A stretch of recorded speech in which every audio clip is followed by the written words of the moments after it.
So, I'm a dumbass. Let me just get that out there. Reading this, you'll feel the urge to shake me and tell me just how many brain cells I'm missing. The answer is a lot. Rest assured, I'm very well aware of how much of a fuck up I am. So, let's get started. I'm currently looking for a car, since I'm living on my own now and I'm using public transportation to get everywhere. I'm looking for a new job though, and I don't want my options limited to wherever there is a bus stop. But because I'm a poor college student, most car dealerships are a bit over my budget, and when they do have cars that are in my price range, they tend to be really shitty. So I've resorted to trying out my luck on various sites like Craigslist, hoping to score a bargain deal. This happened a few nights ago, right when my school went on Thanksgiving break. Since I don't have to wake up early anymore, my whole sleeping schedule has flipped around, with me typically going to bed around 4 a.m. Because I'm on Thanksgiving break, I'm visiting home. But this particular night, both my parents were gone due to their own little mini vacation. So I'm chilling in my parents' basement at around 2 a.m. when I decide to check up on a local site like Craigslist and see if any car deals got posted since the last I checked. Lo and behold, somebody had posted a killer deal on a fairly new car that was exactly in my price range. The description said that there were no mechanical issues. It had passed all safety inspections, and the only reason they were selling it was because it was the seller's dad's car, and he had recently passed away. Seeing as how I was bored and restless, I texted the number provided saying I was interested, and prepared myself for another few episodes of Grey's Anatomy. I figured there'd be no way they'd get back to me that night, but I wanted to be the first offer they saw in the morning when they woke up. A few minutes later, however, my phone buzzed. The guy said, "Hey, thanks for the interest. I didn't expect so many people to answer an ad posted at midnight, haha. I have someone coming to look at it around 7 a.m, so you can swing by after if they don't get it, unless you want to come over now. I'm pulling an all-nighter, so it doesn't matter to me what time you want to come look at it." At this point, I had two options: do the sensible thing and wait until it was light outside, or decide to go meet a complete stranger at 2 a.m. in the morning. I could feel the smart angel and the dumb angel on opposing shoulders whispering in my ears, but the energy drinks I had just consumed helped the dumb angel win out. I texted back, "Sure, man. It's not often I go out and do crazy things this late at night, but that's what being a stupid college kid is all about, LOL. He texts me his location, but it's pretty far outside of town, so he agrees to meet me halfway.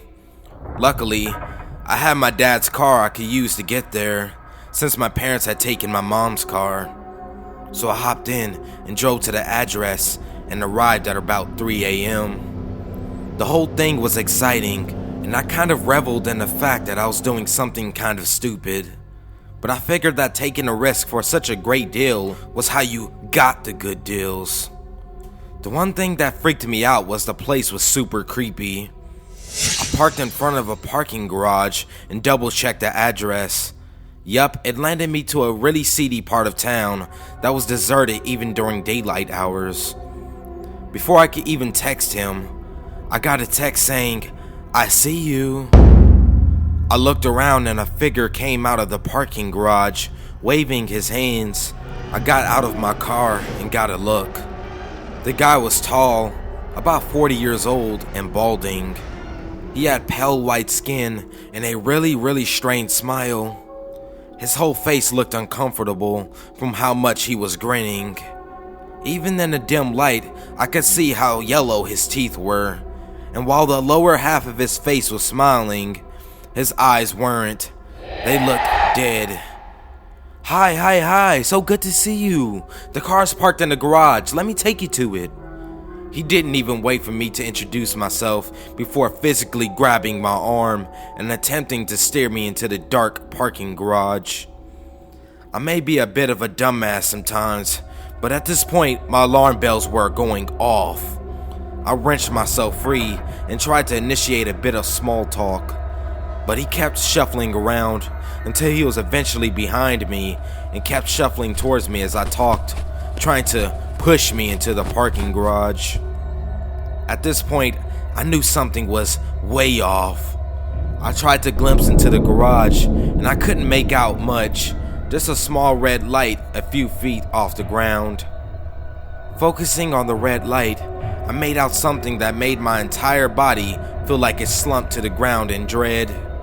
It was a video camera, and now that my eyes were adjusting, I could make out a brief outline of someone standing right by the camera. Again, I'm a total idiot most of the time, but every so often I'll have a bright idea accidentally. Thank God this was one of those times. Oh shit, hang on, I forgot my wallet in my car. I tore myself free from his grasp and started jogging towards my dad's vehicle, sounding like the chill cucumber that I totally am. Without giving him a chance to respond, I looked over my shoulder and said, "Just give me a second, it's in the passenger seat." He was staring at me, and for once his dead eyes showed emotion, rage. It was one of the most terrifying things I've ever seen, and I can't get it out of my head. His smile was so huge and so forced, but his eyes were incredibly angry. He didn't say anything as I got into my car, unlocked it, got into my driver's seat, and acted like I was rooting around on the passenger seat. I did hear something as I jammed my keys in the ignition and slammed my foot on the gas pedal. "Hey!" It was a really deep, really angry voice that was totally different from the guys I was talking to. I booked it out of there, but as I looked in my rearview mirror, I saw about 10 figures run out of the parking garage, waving crowbars and bladed objects in the air. I was going about 80 miles per hour on State Street, but I didn't care. I drove that fast until I got home and parked, and I was shaking. I ran into my home, locked all my doors, and checked to see if anybody followed. They didn't. I phoned the police. They came over and took my statement. I'm not sure if they believed me at first, since I was already home by the time I called them. The Craigslist ad was pulled, and all I had were a series of text messages from what turned out to be a stolen phone. The parking garage was empty by the time they got there, and they didn't find much, besides 2 rolls of duct tape knocked over in a corner. So, lesson learned, I told my parents about it, and even at the age of 19, I'm now no longer allowed to use their cars after 8 p.m. I don't know exactly what they were planning to do, but the weapons, duct tape, and the video camera gave me a pretty good idea.